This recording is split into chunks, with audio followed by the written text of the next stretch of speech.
Hello everyone, इस video में हम सीटेट पेपर 1 एनवायरमेंटल स्टडीज का second part pedagogical concerns and issues का topic significance of EVS, EVS का महत्व और इंटीग्रेटेड ईवीएस यानी एकीकृत ईवीएस। इस वीडियो में हम इन दो टॉपिक्स के बारे में पढ़ेंगे, लेकिन उससे पहले हम देख लेते हैं कि हमने पिछली वीडियो में क्या देखा। पिछली वीडियो में हमने सीखा व्हाट इज पेडागोजी यानी शिक्षा शास्त्र क्या है। शिक्षा शास्त्र क्या है? ये आर्ट ऑफ टीचिंग है, पढ़ाने की कैसी कला है, जिसमें बहुत सारे methods, skills, techniques of evaluation, feedback और इम्प्रूवमेंट के स्कोप यूज किए जाते हैं, इंक्लूड किए जाते हैं, और इन सबको समझना ही शिक्षा शास्त्र कहलाता है। साथ ही साथ हमने देखा था कि ईवीएस का क्या कंसेप्ट है। ईवीएस यानी एनवायरमेंटल स्टडीज का जो वर्ड एनवायरमेंट है वो फ्रेंच वर्ड से लिया गया है, एनवायरन से लिया गया है। इसका मीनिंग होता है सराउंडिंग, यानी कि अपने आसपास के परिवेश की, एरिया की स्टडी करना, जिसमें दो फैक्टर्स आते हैं, बायोटिक और बायोटिक फैक्टर्स। इन दोनों की स्टडी करना ही ईवीएस कहलाता है। इसके साथ हमने देखा था स्कोप ऑफ ईवीएस, ईवीएस का क्या क्या दायरा है, कहाँ तक ये फैला हुआ है। 6 मेजर थीम्स जो एनसीएफ 2005 के अकॉर्डिंग दी गई है, ये 6 थीम्स तो आती है ईवीएस में। इसके अलावा और भी चीजें जो ईवीएस में आती है, जैसे resources and their conservation, agriculture, soil and land forms, environmental concern जैसे पोल्यूशन और global warming, weather, season, climate. ये 4 टॉपिक भी जो मेजर थीम्स में नहीं आते बट स्टिल वो ईवीएस के स्कोप में आते हैं। हमने concept and scope of EVS हमने कर लिया है। अब हम देखेंगे सिग्निफिकेंस ऑफ ईवीएस और इंटीग्रेटेड ईवीएस।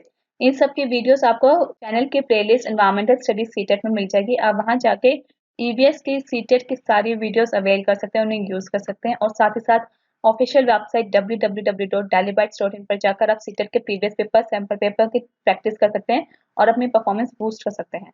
चलिए दोस्तों, अब हम देखते हैं significance of EVS eight primary stage, यानी प्राथमिक स्तर पर ईवीएस का क्या महत्व है। क्यों बच्चों को प्राथमिक स्तर पर यानी 1st to 5th क्लास में ईवीएस पढ़ाई जाती है। सबसे पहले इसकी जरूरत है क्योंकि बच्चे ईवीएस की मदद से बच्चे एक्सप्लोर करते हैं अपने इमीडिएट सेल्फ को। अपने इमीडिएट सेल्फ यानी कि जो उनका एकदम सराउंडिंग है, सराउंडिंग यानी कि वो अपने बारे में और अपने इमीडिएट एनवायरनमेंट के बारे में समझते हैं, जानते हैं, उसके बारे में अध्ययन करते हैं। अपने बारे में यानी उनका क्या टेस्ट है, उनको क्या पसंद है, नापसंद है, उनके शरीर में कितने अंग हैं, ये सारी चीजें बच्चों को ईवीएस में पढ़ाई जाती है। साथ ही साथ वो अपने परिवार के बारे में जानना शुरू करते हैं। धीरे धीरे उनका जो दायरा है, उनका होराइजन बढ़ता है और वो नेबरहुड के बारे में, अपनी लोकेलिटी के बारे में और साथ साथ कंट्री के बारे में भी जानना, समझना और एक्सप्लोर करना शुरू करते हैं। ये ईवीएस का सबसे पहला इंपॉर्टेंस है।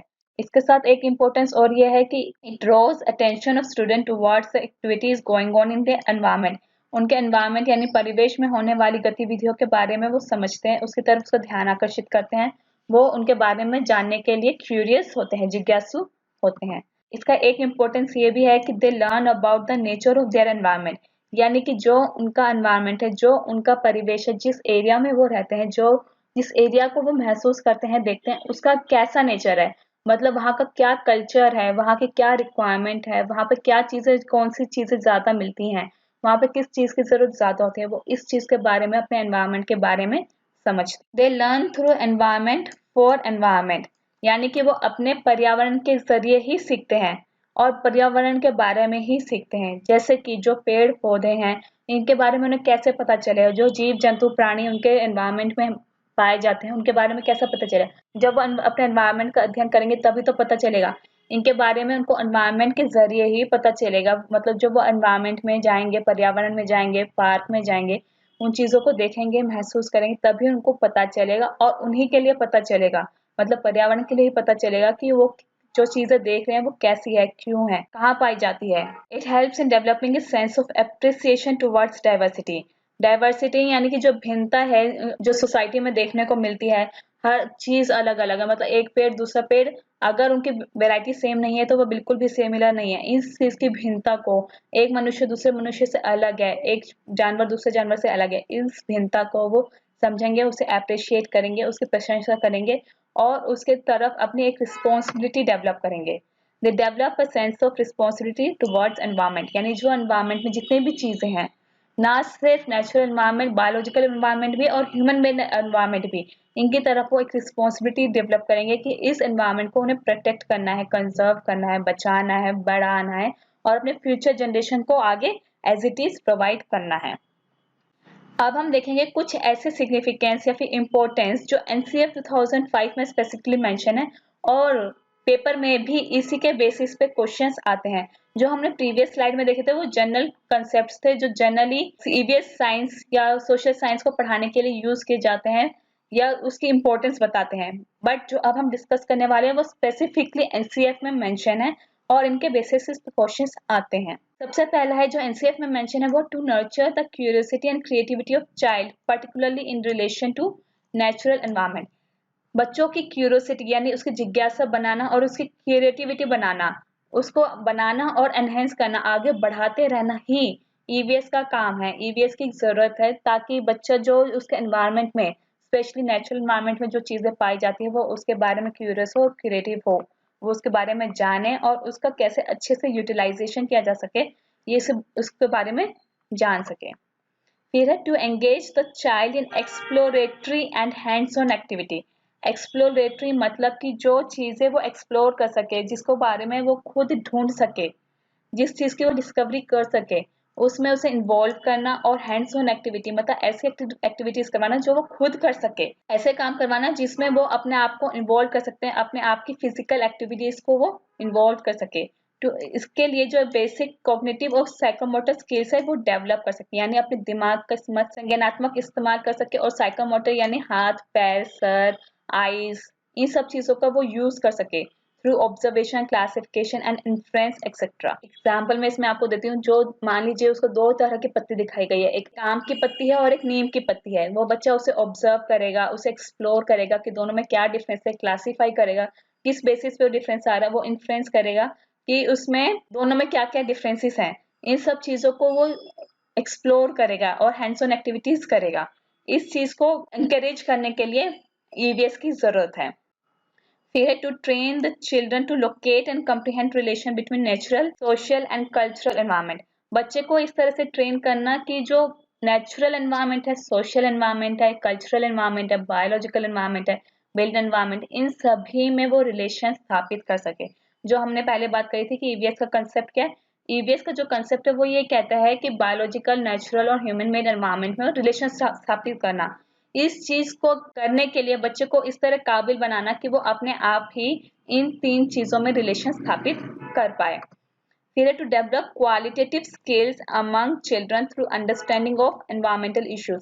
एनवायरमेंटल इश्यूज इतने सारे हमारे एनवायरमेंट में, जैसे global warming, pollution, climate change और डिफोरेस्टेशन, इन सब चीजों के बारे में बच्चों को अवेयर करना और उनमें स्किल डेवलप करना कि वो इनके जो चेंजेस आ रहे हैं इनके बारे में समझ सके और कैसे इन चेंजेस को वो रोक सकता है, उसके लिए क्वालिटेटिव स्किल्स डेवलप कर सके। क्वालिटेटिव स्किल्स जैसे कि अगर हम बच्चों को समझाएं कि डिफोरेस्टेशन क्या होता है, तो साथ साथ उसकी एक स्किल भी डेवलप होगी, क्वालिटेटिव स्किल, जिसमें वो एनहांस कर पाएगा, समझ पाएगा कि वो कैसे डिफोरेस्टेशन को कम किया जा सकता है और पेड़ पौधे लगाने से डिफोरेस्टेशन कम किया जा सकता है। ये स्किल बच्चे में डेवलप करनी, अपने आप की क्वालिटेटिव स्किल्स डेवलप करनी है। फिर इसके बाद है to develop an understanding based on observation and illustration.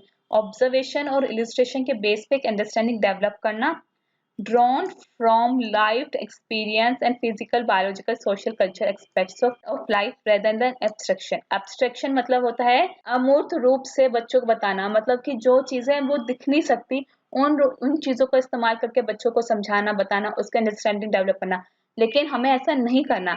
जो चीजें वो देख सकता है, समझ सकता है, एक्सपीरियंस कर सकता है, बायोलॉजिकल, सोशल, कल्चरल एस्पेक्ट्स को, जिन चीजों को वो महसूस कर सकता है, उन चीजों का इस्तेमाल करते हुए बच्चों की अंडरस्टैंडिंग बनाना, डेवलप करना, ये ईवीएस का काम है। ईवीएस जो है वो बच्चों की लाइफ से रिलेटेड होता है। वो रियल लाइफ एग्जांपल्स को यूज करते हुए बच्चों की क्रिएटिविटी और क्यूरियोसिटी एनहेंस करता है। तो एब्स्ट्रैक्शन को यूज ना करते हुए जो चीजें रियल लाइफ में मौजूद हैं उन चीजों को यूज करते हुए बच्चों की अंडरस्टैंडिंग डेवलप करना, that's the purpose of EVS. Here to create cognitive capacity. Cognitive capacity मतलब संज्ञानात्मक कैपेसिटी, क्षमता बढ़ाना, मतलब बच्चों की मेंटल डेवलपमेंट करवाना और उसे ऐसे रिसोर्सेज प्रोवाइड करना जिससे बच्चा क्यूरियस हो अबाउट सोशल फिनोमिना, जो सोसाइटी में जितने भी फिनोमिना होते हैं उनके बारे में जानने के लिए और उनको कैसे वो अपना कंट्रीब्यूशन दे सकता है, इस बात को बनाने के लिए वो क्यूरियस हो सके, इस काबिल बच्चों को बनाना है, उनकी मेंटल डेवलपमेंट करनी है, कॉग्निटिव कैपेसिटी बढ़ानी और उनको ऐसे रिसोर्सेज प्रोवाइड करने हैं कि बच्चा खुद ब खुद आगे आके सोसाइटी में होने वाली चीजों में भूमिका अदा करे। To be able to critically address gender concerns and issues of marginalization. बच्चों को इस तरह काबिल बनाना है, क्रिटिकली अवेयर करना है कि जितने भी जेंडर कंसर्न्स होते हैं, जो मतभेद होते हैं लड़के लड़की को लेकर या फिर ट्रांसजेंडर्स को लेकर, इनके लिए बच्चों को अवेयर करना है और उनको समझाना है कि इससे ऐसी कोई चीज नहीं होती है कि जो लड़का ज्यादा अच्छा है लड़की कम अच्छी है, दोनों बराबर हैं। ऐसी ऐसी चीजों के लिए बच्चों को क्रिटिकली अवेयर करना है। और साथ ही साथ इश्यू ऑफ मार्जिनलाइजेशन होता है हास्यकरण। बच्चों को समझाना कि जो SC ST कास्ट है या जो पिछड़े लोग हैं, जिनको माना जाता है पिछड़े लोग हैं, एक्चुअल में ऐसा कुछ भी नहीं है। उनको हाशिया नहीं करना है, उनको अपने साथ लेकर चलना है, हमारी सोसाइटी का पार्ट बनाना है और उनको इक्वलिटी और जस्टिस प्रोवाइड करना है। इक्वलिटी और जस्टिस प्रोवाइड करना और रिस्पेक्ट करनी है ह्यूमन की डिग्निटी और राइट्स प्रोवाइड करने हैं। बच्चों को इस तरीके से अवेयर करना है कि सोसाइटी में कोई भी हो, चाहे वो जेंडर से रिलेटेड हो, कोई शेड्यूल कास्ट से रिलेटेड हो, शेड्यूल ट्राइब से रिलेटेड हो या कोई भी पर्सन हो, उसके राइट्स को हमें या डिग्निटी को हमें हानि नहीं पहुंचानी, बल्कि उनको इक्वालिटी और जस्टिस देनी है और उनको इक्वल अपने साथ लेकर चलना, अपने सोसाइटी का पार्ट बनाना है। उसे हमें डिह्यूमनाइज नहीं करना है। ये पर्पस है EVS का, बच्चों को इन चीजों के प्रति अवेयर करवाना और एक अच्छा इंसान बनाना। ये EVS का काम है, एनवायरमेंटल स्टडीज का काम है। अब तक हमने देखा सिग्निफिकेंस ऑफ EVS, EVS की क्या क्या सिग्निफिकेंस थी और क्यों जरूरत है बच्चों को EVS पढ़ाने की। अब हम देखेंगे इंटीग्रेटेड EVS प्राइमरी स्टेज पे क्या है, प्राथमिक स्तर पर एकीकृत EVS क्या है। इंटीग्रेटेड मतलब होता है कि साथ लेकर चलना, मतलब EVS एक ऐसा सब्जेक्ट है जो बाकी सब्जेक्ट के साथ चलता है। अभी हम देखते हैं कैसे। जैसे कि specially class first to fifth के लिए EVS सब्जेक्ट बनाया गया है, सोशल साइंस नहीं बनाया गया है। और उसमें भी फर्स्ट और सेकंड क्लास के लिए, स्पेशली फर्स्ट और सेकंड क्लास के लिए EVS के लिए जो इंटीग्रेशन सब्जेक्ट बनाए गए हैं वो है language, maths, art and music. यानी कि फर्स्ट और सेकंड क्लास में EVS नाम का कोई सब्जेक्ट नहीं है, बल्कि EVS जो पढ़ाया जाएगा वो लैंग्वेज, मैथ्स, आर्ट या फिर म्यूजिक के साथ इंटीग्रेट करके पढ़ाया जाएगा। यानी कि लैंग्वेज पढ़ाते वक्त हमें थोड़ा ध्यान रखना है कि थोड़ा थोड़ा पार्ट बच्चों का EVS का भी कवर किया जाए। मैथ्स पढ़ाते वक्त, आर्ट्स का, ड्राइंग का पढ़ाते वक्त, म्यूजिक करवाते वक्त, यहाँ तक कि स्पोर्ट्स करवाते वक्त भी हमें ये ध्यान रखना है कि कुछ ना कुछ पार्ट, कुछ ना कुछ टॉपिक ऐसा आए जिसमें बच्चा EVS को भी इन्वॉल्व करे, एनवायरमेंटल स्टडीज को भी इन्वॉल्व करे। जैसे कि अगर हम लैंग्वेज पढ़ा रहे हैं तो हम कोई पोएम है, कोई चैप्टर है जो बच्चों को हम एनवायरमेंटल स्टडीज जैसे कि पेड़ पौधे, जीव जंतु या फिर किसी कल्चर के बारे में पढ़ाते हुए करवा सकते हैं, जो EVS से इंटीग्रेटेड होगा। ऐसे ही मैथ्स पढ़ाते वक्त क्या कर सकते हैं, हम पेड़ की लीव्स ले सकते हैं, 5 लीव्स हमने आम की ली, 5 हमने नीम की ली, टोटल कितनी हो गई। इस तरीके से हम मैथ्स को यूज कर सकते हैं। ड्राइंग में तो स्पेशली आर्ट बहुत यूज होता है, क्योंकि जो भी ड्राइंग होती है वो बच्चा अपने आसपास की चीजों को देख के ही बनाता है, तो आर्ट्स में तो बहुत ही इजीली EVS यूज होता है।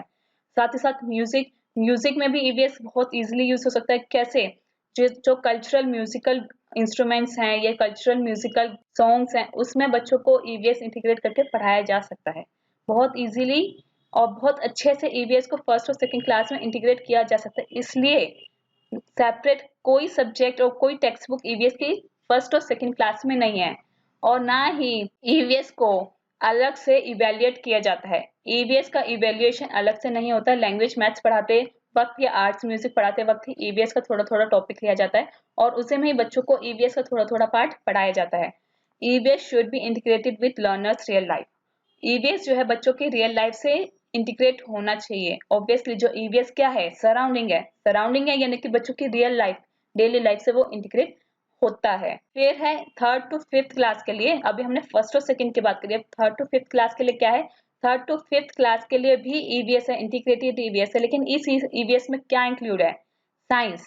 यानी कि साइंस के जो फिजिकल, केमिकल, बायोलॉजिकल कंपोनेंट्स जो हम 6 to 12 क्लास में देखते हैं वो यहाँ पे नहीं है, वो EVS में पढ़ाए जाते हैं इंटीग्रेट करके सोशल साइंस के साथ और एनवायरमेंटल और एजुकेशन के साथ। यानी सोशल स्टडीज को भी अलग से नहीं पढ़ाया जाता, हिस्ट्री, ज्योग्राफी, पॉलिटिकल साइंस, ये सारे सब्जेक्ट्स EVS में पढ़ाए जाते हैं। मतलब एक ही बुक है, एक ही बुक में साइंस भी, सोशल साइंस भी और एनवायरमेंटल एजुकेशन भी बच्चों को एक साथ पढ़ाई जाती है।